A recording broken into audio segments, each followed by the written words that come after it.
Hi everyone. Here I am with a film review in my car, like everyone else does. All these things. Um, Reviewing a movie I recently saw just a few minutes ago, and people are asking me like things like, "Oh, Phil, are you seeing Madam Web?" I say, "No,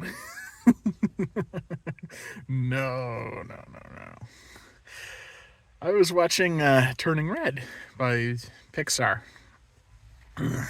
Oh boy, and like, Phil, aren't you really late to the game for this being the first time you've seen that movie? And I'm like, yeah, uh, well, I don't have much of an excuse. And yes, before we get going, yeah, there will be spoilers in this one for a movie that's been out for a while already. You know what I'm saying? But yeah. So anyway, yeah, there will be spoilers for the movie Turning Red by Pixar and whatnot. Everyone's like, you're really late to the game. Like, that movie's been out for a while. Why is it just now? Well, my excuses are a few fold. One, I have some coupons that I've got to get going on before they expire for the movie tickets and such. And also, I do need to have seen it eventually. I mean, I gotta see it eventually. People keep talking about it. There's so many internet memes where people just keep comparing and of all things joking about 9/11. That's it's bad taste comedy, but I'd be lying if I said I never laughed at any of it. Gosh, I'm a bad guy. Oh dear. Anyway, yeah, Turning Red, the movie that takes place in Canada, Toronto, Canada, of 2002. I was alive at that time. I was a young man. As I recall, I would have been in my very final year of elementary school, grade 6. So all the people in this movie are technically a little bit ahead of me, 2 years older than what I would have been at that time. Interesting. And I guess it does kind of get at the zeitgeist of the times. Not so much all the dismal gloom and doom post 9/11 stuff, but more about the soon to be influx of anime and such. The how do I put it? You know that trend from the early 2000s and late 2000s where there's a big influx of anime and anime themed stuff, and even Western produced productions trying to imitate anime and such. And well, quick reminder to the creators of the show: uh, Chinese and Japanese are not the same thing. I shouldn't have to remind everyone about that, but here we are. So yeah, it does have a little bit of that pseudo anime sort of feel to it, like chibi design. Not exactly that, but they do have this sort of the same sort of tropes you see in anime where they're overly expressive and all hyped out and such. And some critics have compared that to like more like the juvenile sort of thought process people have, like young kids, and they're like, "Oh, isn't this exciting? Let me have a big face reaction to it." Okay, sure, whatever. I was probably a cringeworthy teenager myself when I was younger. You know what I'm saying? So, yeah.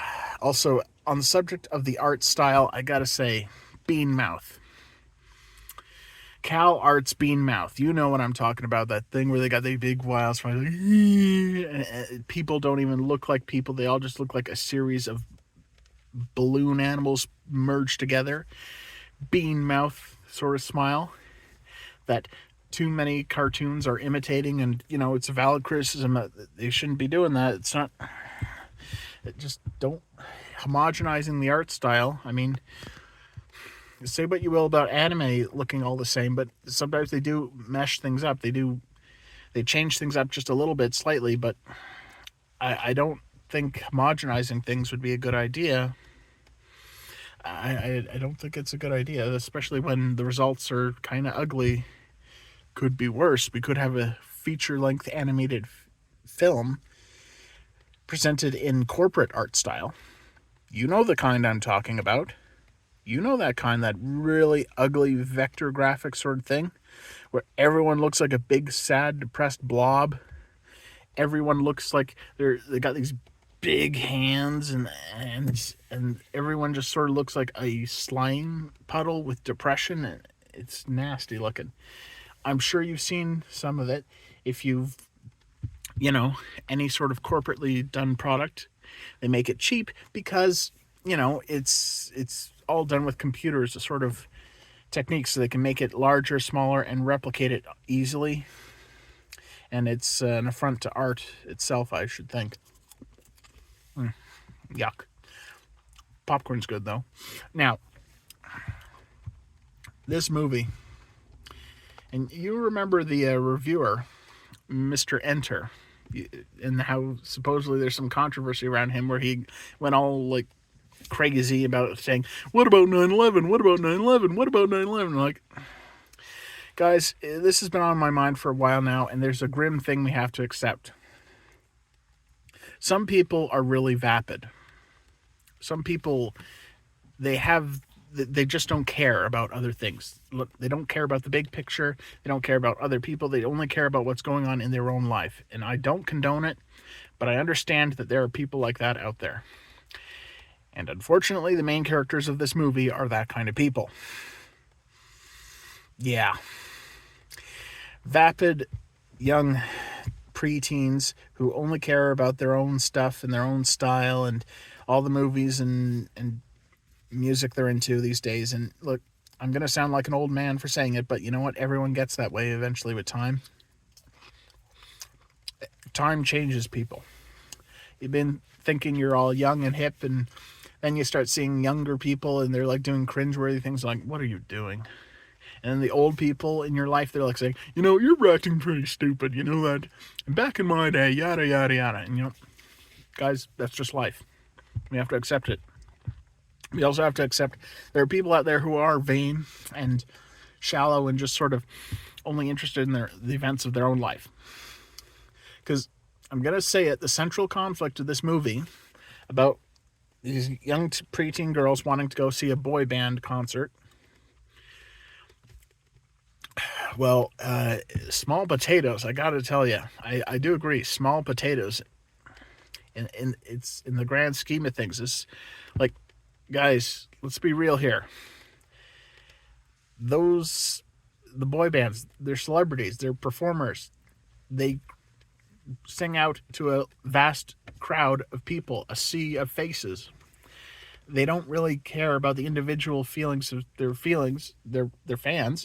Like, who are you to them? Who are you to them? You're a stranger. You're nobody. You're just some face in a crowd. Sad but true.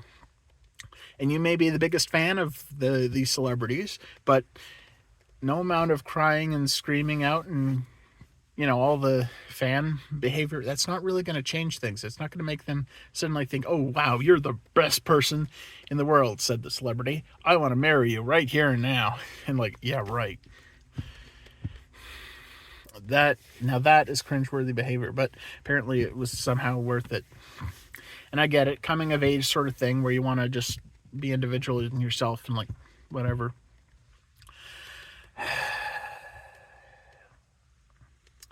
Yeah, I should probably actually talk about the movie itself.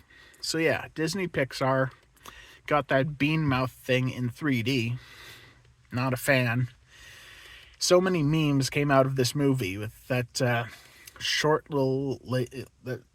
young lady who's all pudgy and such. She just points at the ground and screams like, it's like, and the memes where they joke about 9/11 and like, oh my god, they hit the Pentagon. Actually, yeah, that is something worth crying about, and yet people joke about it. Well, yeah. To put this in perspective, yes, the story does take place in 2002. Now, from my own personal experience, yes, I was a young person at that time, and 9/11 did affect me. Made me sad, made me angry about what people hurting people. It's not even that I myself was a victim of people who hurt, terrorists and such. I wasn't a victim, but I feel sympathy for the people who were hurt. I feel sad. And at the time, at the feelings I had back then when I was a young man, I wish I could avenge the people who got hurt. I wish I could make the world a better place. I wish I could avenge the people who were hurt. It's not an abnormal feeling to have. But then the media tells you you should be ashamed of yourself for thinking that way. How dare you think that way? Blah, blah, blah. Don't you know the feelings of Islam this and Islam that? And like, that's exactly the kind of feelings that make me, it's exactly the kind of sentiment that makes me so mad about it all. It just makes me so mad. Telling me to be ashamed of feeling sympathy for people who got hurt. Telling me to be ashamed of myself for being angry that people were hurt. That's the kind of feelings I was going through at that time. Now, as for the age of the events myself, 2002, as I recall, I would have been in the very last year of elementary school and moving into middle school, grade 7. It was an edgy sort of time because you hit puberty and your body is going through all kinds of changes. Well, I didn't morph into a monster, but yeah,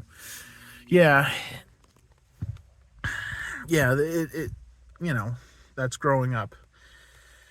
But I get more of an edgy sort of feeling. Anger with people treating me differently. Anger with people just not being nice to me.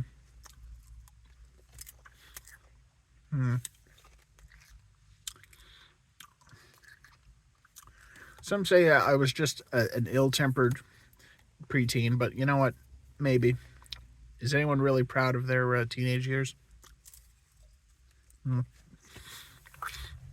As for the Canadian experience itself,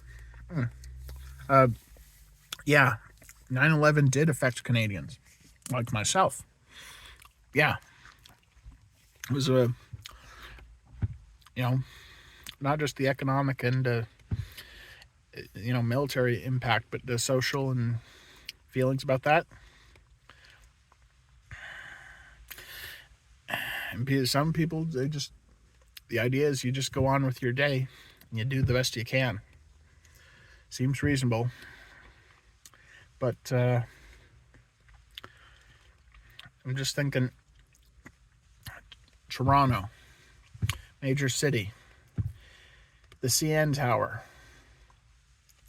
and the stadium right next to it, which is a valid. It's, how do I put this? It is a set piece within the movie, but I can tell you from personal experience, Toronto doesn't usually look like that in film. It's not quite so bright and glitzy and color coded and whatnot, like artistic merit. Artists drawing what they can. But anyway, so yeah, the central conflict of this is a Chinese Canadian family, or rather, the young daughter of that film, and she is the daughter of mother and father who work at a Chinese temple of some sort in Toronto. They claim it's the oldest of them all. I'm like, let's get a fact checked on that, maybe. And I'm thinking, okay, sure. Hey, Phil, is this making you more tolerant of Asians? Actually, I think it would do the opposite. Now I believe they are all supernatural shapeshifters and sorcerers of some sort. Just kidding. But, geez, guys. Okay, of course not, but I mean, it's not just that it's the real world. The story, it's not just that the story takes place in the real world, but it takes place in a time when I was alive and a young person, and I remember what it was like there. And, jeez. Okay, they picked, Asians. Man, Because you just know if they had picked the story about Muslim characters, you know for sure, so closely after 9/11, it would get into some heavy shit. I'm just saying, discrimination and such. That's bad. I don't condone any of it. But it would get heavy-handed. Oh boy. That's not to say this particular movie isn't gritty at times, and it goes places. I mean, this is about a allegory for puberty and such, and the changing of one's own body, which werewolf movies and such have often had that theme. And as many people have pointed out, yeah, it is very much like a gender-swapped version of Teen Wolf, except a red panda, which I imagine are very nice animals. But yeah, and all this stuff, because, oh my god, mother embarrasses her daughter by just casually handling sanitary pads and all the stuff. Oddly enough, no tampons. I didn't see that. But yeah, this is a pretty, well, it gets realistically icky. Now, of course, I'm not going to be some squeamish, loser or something who's always like grossed out by everything like that. I mean, come on, isn't everyone desensitized to this sort of thing? I mean, they put commercials for sanitary pads on television. They're like commercials and such for these products. This is not a secret. This is life. Like, women might not talk about it to a stranger, but it is what it is. It's life. Come on. Everyone's got to grow up sometime. Now, anyway, but I imagine it would be tremendously embarrassing if her own mother just one day just whipped it out, like, and you forgot to buy this, didn't you? Whips it out in front of their classmates and grosses her out and makes her go nutty and insane from the embarrassment of it all. Okay, pretty rough. And yeah, this is just so very generally from a young girl's perspective, the story, as many critics have pointed out. And perhaps I haven't mentioned it before, but I should mention it now.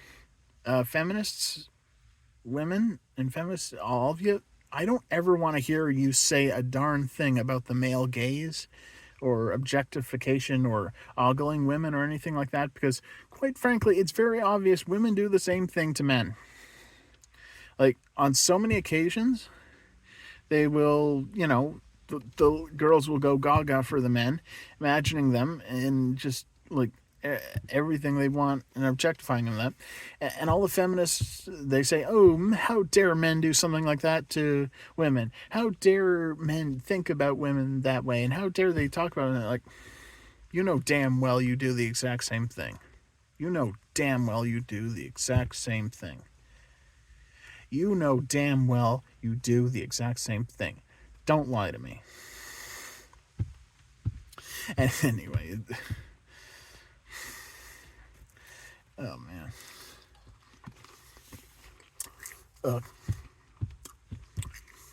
So yeah, more biography on myself during the early 2000s. I wasn't happy at middle school. I felt they were up to no good, treating me ill. Maybe I did have problems with myself. An angsty teen, looking for a cause to fight for, looking for a point to it all, in a world that just wants to shuffle me around from place to place. Although, I gotta say, one thing I was really into, one thing I really got into, kaiju films. I always did like those Godzilla movies I would rent,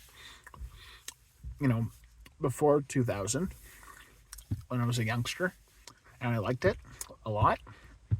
And to my delight, eventually the video game War of the Monsters came out at the early 2000s, and that was my jam. I was loving it. That PlayStation 2 generation.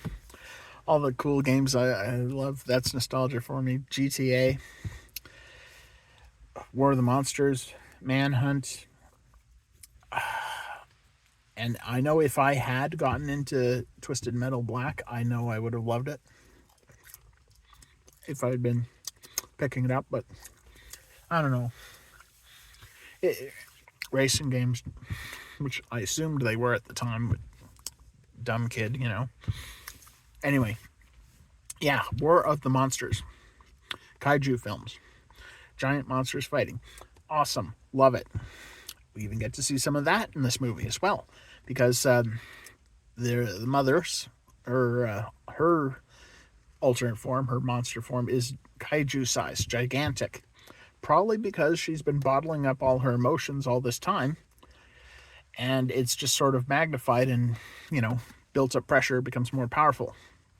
Kind of like the same theory about Genie from Aladdin.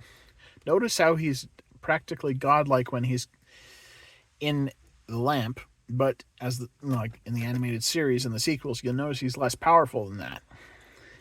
He's controlled inside the lamp, and it's like liquid pressure. You apply limited surface pressure, and that like limited surface area results in higher pressure as per the laws of dynamics and laws of physics and such. Like water coming out of a narrow hose comes out with more force, more pressure and such. Comes out of a wide hose, it's just a pipe, just casually draining out of a pipe, low pressure water.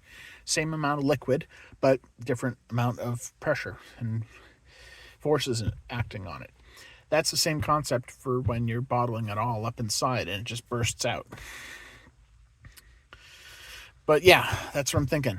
So I'm thinking that her sort of emotional state with her own mother, her own relation to the grandmother of the daughter, the main character of this film. I can't be bothered to learn everyone's names. They're all kind of cliche. There's this vaguely hippie-looking character. There's this Twilight sort of obsessed fan. There's this one with no emotion. There's emo kids and goth kids and scene kids and all those trends and such. Even sports jocks and whatnot. Although I think that particular hairstyle where it's all puffy on one side, I think that was really much later on in the timeline. I think that's a bit more modern than it was in the early 2000s. Could be wrong. And yes, it is Canada. And double check the kind of currency they're using. I'm just double checking it. I don't think the paper money was still in use around that time. Plastic money, those plasticky dollar bills, I don't know. I thought that came later. Anyway, frickin' Canada. I like it. I'm thinking the CN Tower and the stadium there. I've been there in person once, but them converting the whole thing to the Sky Dome, converting the Sky Dome into a music performance. Okay, they better be a pretty big band if they're going to do that. I guess they did, but far more interestingly, it was attacked by a kaiju. As I said before, the mother's monster form is much larger, literally a giant monster, like big, puffy, red panda, but it's fluffy and it's gigantic because it's monster-sized, and I'm like, okay, cool. Good thing I'm into kaiju. Good thing I'm into taller women, because I like that as well. Yeah, size obsession. Anyway, big women. I like them, yes. And I'm thinking, Attack of the 50-foot woman.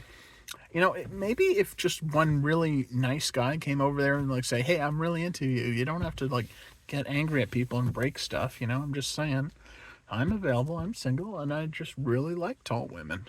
I'm just saying, what? And so I'm thinking, wow, she really is magnificent.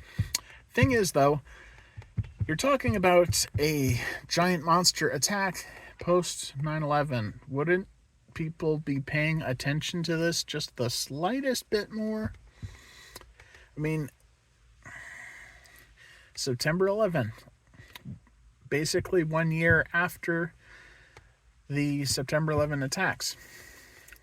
And no one seems to mind that there's a giant monster breaking buildings. No one seems to be vigilant and on guard about terrorism. Yeah. That's a part about this story I do not believe. No. Bro. I mean, it's so like okay, say what you will about what am I even saying? Monster movies are cool. Real exciting. Of course, people will pay attention if a giant monster is breaking buildings and stomping around the city. People are not just going to look the other way about that. I think the government would step in and kind of ask, hey, what are you doing here? And the people conducting a ritual, because this is a monster created by magic, essentially, and they're asking, hey, what's going on here, says the government. Like, what are you doing? You mean there's sorcerers who can just make people into monsters? Could we understand what you're doing? Could we maybe try that out ourselves? I mean, we are a NATO ally and such. We would like to do something about the terrorists. I mean, one more weapon would be a good, helpful thing. And plus, monster movies are pretty cool. So why are you just hogging this all to yourselves here? And the movie ends with the young lady becoming in tune with her monster self and just being able to shapeshift at will and using it to help promote the supposedly ancient Chinese temple in Canada. Okay. And she wants to have a healthy but, reasonably distant relation with her mother because,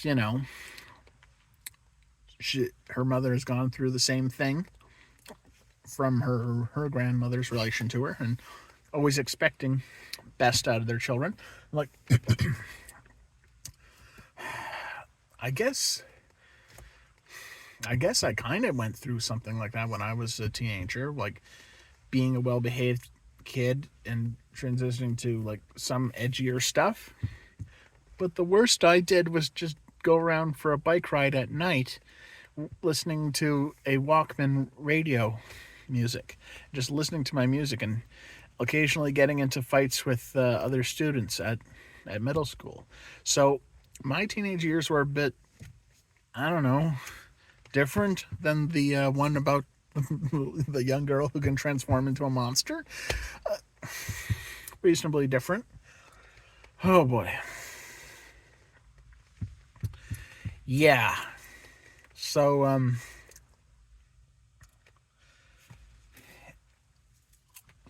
Asia, China.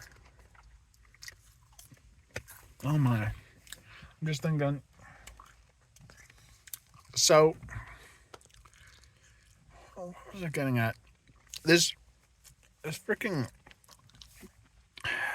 animation, bean mouths. I'm just trying to put my thoughts into motion here. Boy. What is with? So it's like, oh my god! I'm just gonna munch this popcorn and think.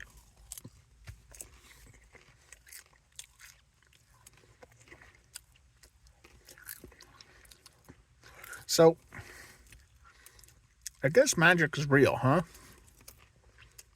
Like what I said before, it's not just that this movie takes place in the real world, but the real world, I was there. And I don't remember a giant monster attacking Toronto. That'd be pretty cool if it was, because I would be like real close to the action, but no, it did not happen. There wasn't a giant monster that attacked the Sky Dome, the stadium, there wasn't a magic ritual with sorcerers trying to get rid of the monster. Of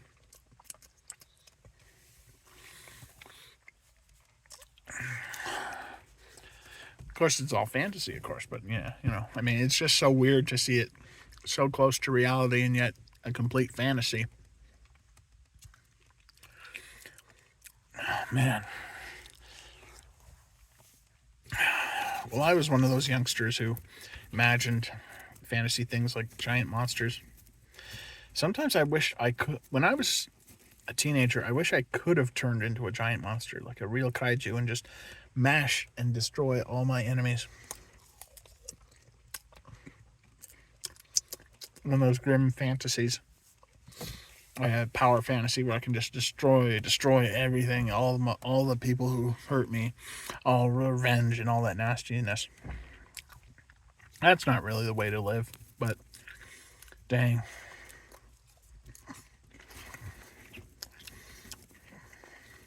I wonder, what does it take psychologically to turn a person into a monster? I'm sure there's been stories about that. Yeah. Oh, man,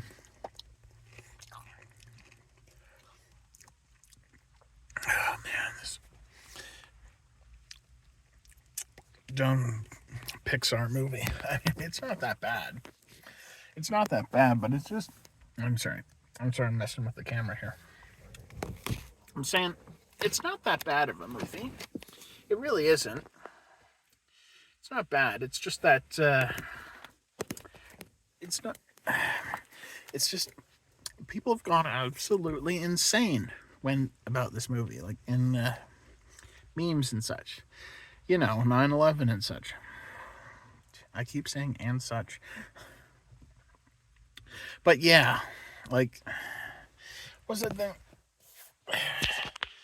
I really should get around to watching that review Mr. Enter made of the movie, because now that I've actually seen it, now I can bother watching it. Sure am late to the game. But yeah, it's like I said before. Some people really are vapid and only care about their own lives. And unfortunately, that is the main character of the story. Yeah. And therefore, she doesn't care about the sociological implications of 9/11. And it just isn't weighing heavily on her mind. Because she's got other things on her mind. Like boys.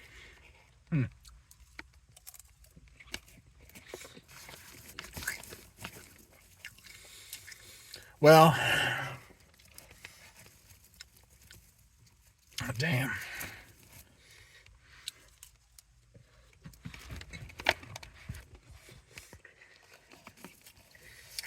Wow. I applaud you if you're still watching this video at this time. Because I feel like I'm just a big waste of time, really. Anyway. I'm going to do a bit more research on the subject. And I'll find out what other people think about this movie.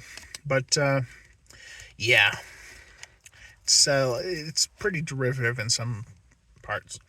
Bit of Teen Wolf, bit of kaiju, bit of coming-of-age female sort of thing. Bit of women having their periods, and read this and read that, and everything's red. Oh my.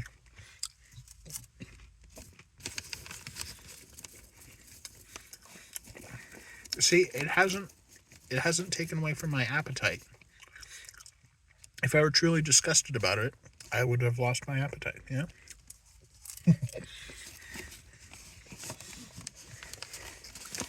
Oh, man. But I gotta tell you, giant monsters are real cool.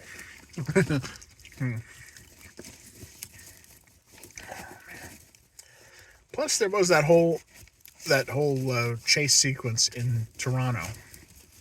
Like, wouldn't people be freaked out about the giant panda bear thingy roaming around?